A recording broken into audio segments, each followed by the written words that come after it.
L'un des habitants du village, lorsqu'on lui a présenté peu de temps après que le corps ait été enterré des photos, il a reconnu sur photo Guy-André Kieffer.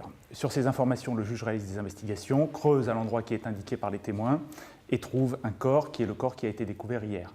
Donc, toute une série d'indices laisse penser qu'il s'agit bien du corps de Guy-André Kieffer. Il faut néanmoins rester prudent. Des prélèvements ont été effectués.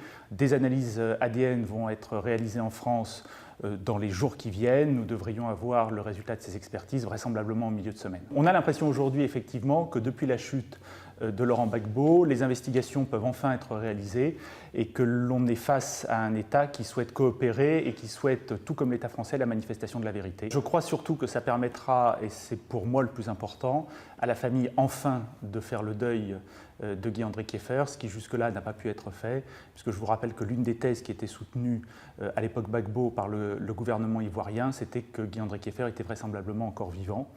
Ça confirmerait les craintes de la famille, mais ça permettrait aussi de débuter le deuil.